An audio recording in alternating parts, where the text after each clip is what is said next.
mga kapotpot? Mr. Kalakalier, and welcome to the vlog. So it's a rainy afternoon mga kapotpot because of the typhoon Isoy. But that wouldn't stop us from creating vlogs. So this afternoon guys, we're gonna talk about updates on the two bikes behind me. Itong si Basha and itong si Ben. So this bike has been with me for more than a year.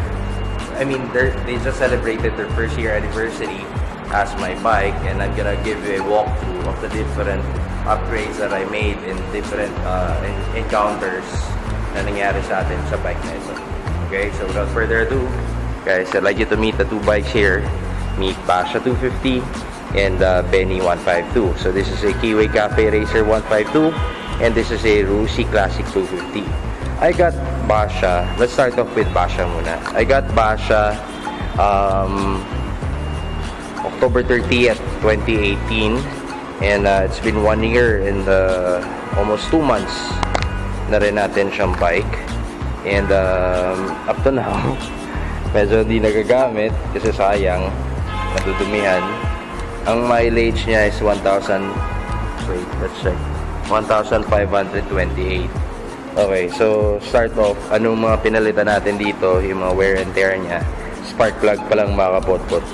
Syempre yung oil, every 500 kilometers or every 3 months, whichever comes first, nag-change oil na ako. Okay, so spark plug pa lang ang pinalitan natin dahil yun yung nasira na, dahil palitin na para magkaroon ng smooth na running condition tong bike na to.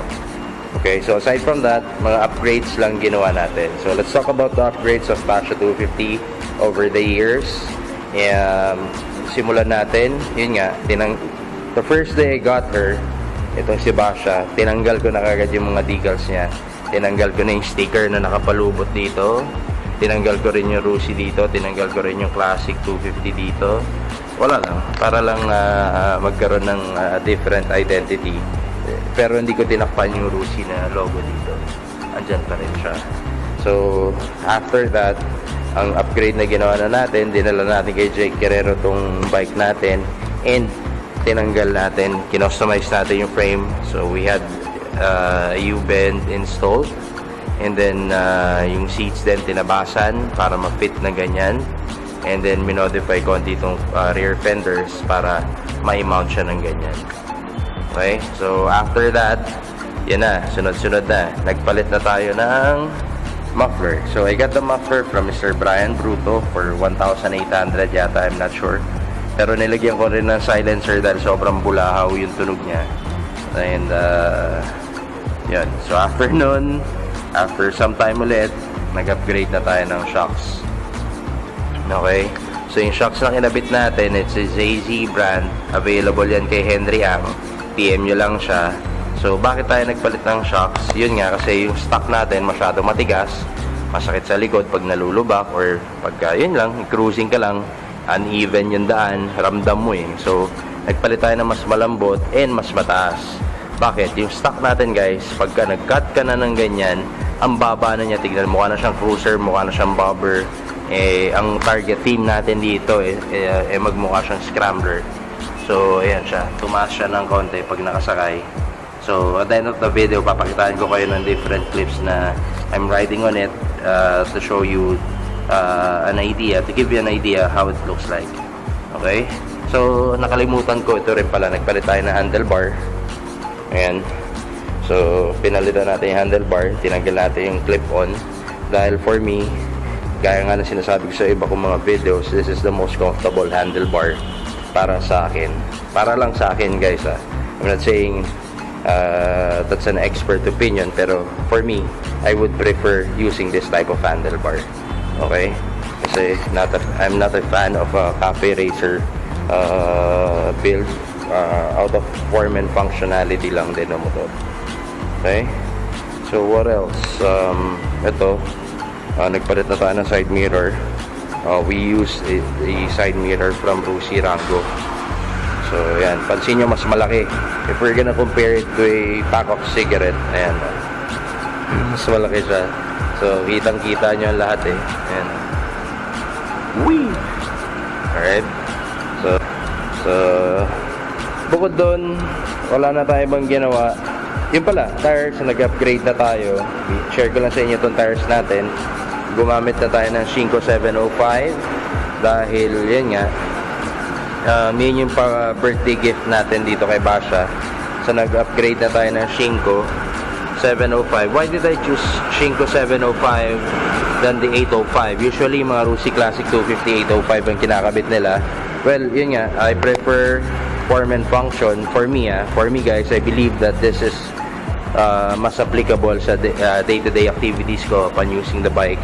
Bihira lang naman tayo mamundok or bihira lang naman tayo mag-trail. Seasoned off-roader lang din tayo. So, I'd rather use the 705 instead of the 805 na malalayo ang masyadong nabitignan. So, I think makadagdag sa vibration factor na yan. Okay? So, feedback with the bike, guys. Yes, totoo na mag-vibrate siya, pero tolerable na yung vibration niya in due time na ginamit mo siya. Nawawala, nababawasan. Proper maintenance lang talaga. If you wanna have your bikes maintained and if you're from the Metro Manila area and you live nearby the east area, bring your bikes to Rusi Junction. I have a recommended mechanic there, si Jason. I believe you've seen several of my videos which was wherein the bike is being maintained by Jason. So let's go back to the tires, guys. So for the stock is 110 90-17. I've upgraded it to 120 90-17. So bolt-on pa rin siya. No need for modification. As you can see, saktong-sakto siya from the fender. Ayan, no? Yan. I have a different vlog kung saan tayo nag-upgrade tayo ng tires. So panoorin nyo rin yun, mga kapotpot. And also, nadaanan na rin natin dito. I also installed a skid plate kay Henry Ang. I got it for 800 or 850 pesos. Available to kay Henry Ang, kay Jake Guerrero. Before, I used to sell this skid plate, pero naubusan na ako ng stock. So, doon na muna kayo kila Jake, sa kila Henry Ang bumili. Okay? Now, for the rear, the stock tires is 130 by 80 by 17. Nag-oversize tayo ng konti. 140 by 70 ay 140 by 80 by 17. Okay, so ganun din, walang issue sa swing arm, salpak lang siya, sakto lang din sa kadena. Though I believe you need to remove your chain guard or your chain cover para hindi masyado, or ipilipit nyo lang, pero ako tinanggal ko na lang para iwas problema din. And another thing I've upgraded sa bike na to is yung bushing niya sa sprocket. Nagpalit na tayo ng full metal. Ayan, no? If makikita nyo, ayan, no? Nag full metal na tayo. Pang TMX yung kinabit natin. Pina-convert natin yung kay Jason. Again, I have a different vlog about that upgrade. So, panoorin nyo na lang yun. So, hindi na siya rubber bushing and iwas problema katulad ng mga na-encounter nila Moonski, etc. etc. na napanood nyo sa mga videos nila. Okay? So, nagpalit na rin tayo heavy duty na kadena. So, basically, yun lang yung upgrade natin. Yun yung update natin dito kay Basha 250. Let's now move on to Benny 152 or itong Keeway natin. So, si Benny, I got this din no October. This is October 30 din to. So, papel. So, 1 year na rin siya. 1 year and 2 months. Or 1 year and 1 month and a half.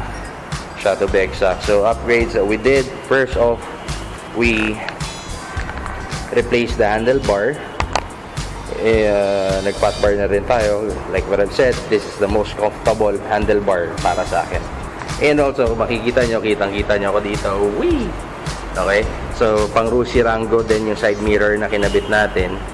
Ayan, dahil yun nga, very particular ako sa, yung gusto ko yung nakikita ko yung peripherals ko ng tama. And mas malaki. And hindi pa tayo ganun kasanay magmotor. Kasi, 1 year and 1, pasabay nito, natuto ako magmotor. Okay, so nag-upgrade din tayo. Naglagay tayo ng headlight grill. I got this from Lazada for 280 or 320 pesos. Custom fender ginawa natin galing kay Brian Bruto. And we also installed the Shinko 705. Kung napanood nyo yung video ko about review of the 705 with the Keeway Cafe Racer 152, ginamit ko rin siya sa trail nung nagpampanga kami sa Sapang Bato sa Clark. So, yan, 705. Now, the rim, nagpalit na rin tayo ng rim, nag-upgrade tayo. This is an 18-inch rim with a 2.5 na lapad. The size of the tires is 4.10 by 18. Why did I do that? Para maging iba tayo sa ibang mga Keeway. So, very common na kasi na naka-OKK, naka-swallow. I'm not saying na hindi maganda yun, pero I prefer using the Shinko 705 na, or this type of wheel setup na rin. Okay, so we also installed the skid plate. So, na pang Keeway. Ayan, for extra protection dahil feeling off-roader tayo. Ayan, extra jaw forms. What else? Yung decals natin, I opted to have a print stripe decals. Wala lang, pampadagdag retro wheels. And the Moto B badges dito sa tank. Ito yung original niya na size and specs. And 152 Moto B sa side panel. Okay, so sa seats, yan, nagtabas na rin tayo. Ito ang prototype ng Taba seats natin. Ito yung prototype ng Taba seats natin. Ito 3 inches lang binawas ko. Then I custom the fender, binata ko ng konti tumaas para ganyan na maging forma niya. And original frame pa rin yung ginamit natin dito. Then pinadagdagan ko lang ng foam para mas komportable and to have that longanisa effect. This is a double stitching black leather from Marikina. So red stitching ang pinili natin with black piping. Ayan, as you can see, wala pa tong sintron. Again, this is the prototype customization na ginagawa natin sa mga Keeway. So if gusto nyo magpo-customize ng mga Keeway nyo, don't hesitate to bring it sa akin dito. PM nyo lang ako sa Facebook fan page natin na Mr. Kalakal, so that I can give you yung talagang pricing natin. Okay, so rear naman, nag-upgrade din tayo ng rims, palit na tayo. The size of the rim is 17 by 3.5 ang lapad niya with Shinko 705 tires. For me, ito lang pinakasagad ko, 120/90/17 dahil sa side na sa swing arm. We also upgraded the sprocket combination. I have a different video about the sprocket combination, yung experience ko and feedback. So just to give you an idea, it has a 1648 sprocket combination from Henry Yang with a heavy duty 428 chain. So pininturahan ko lang siya ng itim para yun yung effect niya. I mean, wala lang, magkaroon lang ng konting accent, black accent. And sa pipe naman, I'm still using the stock tube or stock piping together with the muffler. Kinat ko lang to. Again, this is the prototype. Nag-cut lang tayo ng 6 inches para magkaroon ng ganyan effect. Okay, umiksi kasi napakahaba niyan eh. Okay, so nawala na rin yung silencer niya. Okay, ano mga pinalitan na natin parts dito? Actually, wala pa.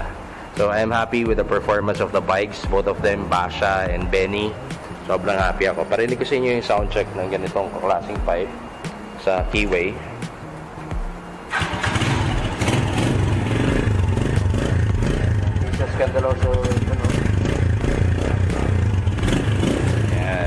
So I do change my oils every 500 kilometers or on the first 3 months, whichever comes first, or depende sa trip natin. Ito kasing si Benny, napataas ko na yung milyahe niya, nasa 2,900 na siya, magti 3,000 na to kasi mas lagi kong gamit to dahil ito yung pang rock and roll ko, ito yung pang showbiz ko dahil sayang pag nadumihan, daming lilinisin. Yung si Benny nang nasimulan ko madumihan eh. Okay, so technically, sana wala akong nakalimutan sa kanila. Pero, ayun. Yun yung update natin. If you're gonna ask me now, which would you prefer? Sabi ko nga doon sa previous vlog ko about, yun nga, kinompare ko itong dalawang to. Rider's preference na lang talaga. This one is a 80,000 bike. This one is a 53,000 bike. So, depende na lang sa budget nyo and depende na rin sa preference nyo kung anong pipiliin nyo. Pero both are okay. Okay, there's nothing wrong on you using this kind of bikes sa Metro Manila. It doesn't make you a lesser of a person sa community. Hindi porket nakaganyan ka, mahirap ka na. What's wrong of being mahirap? Ganun talaga. I'm not a rich type of guy, so this is what I can only afford for now. Pero I'm happy with it. Okay? So bahala na kayo kung anong pipiliin nyo, pero both of them are my favorites. I sold my TMX, I sold my YBR, I sold my RKS, I sold different bikes na nakikita nyo dati dito, pero itong tinira ko. Okay, kasi ito for me ang the best. For me, mga kapotpot. Okay? So, at the end of the video, guys, I'll be showing you different clips on using the bike. I'm only 5'7". Okay? So, I'm only 5'7", and I'm gonna give you a illustration of how does the bike looks like when you're riding on it. Okay? Ayan, no? Whee! Happy anniversary, guys. So, anyway, mga kapotpot, I do hope na enjoy nyo itong moto update natin of the two bikes. And once again, this is your boy, Mr. Kalahan. Now signing off. Ciao. Good night, everyone. Ride safe sa inyo lahat, and God bless palagi. Okay? Peace. Babush.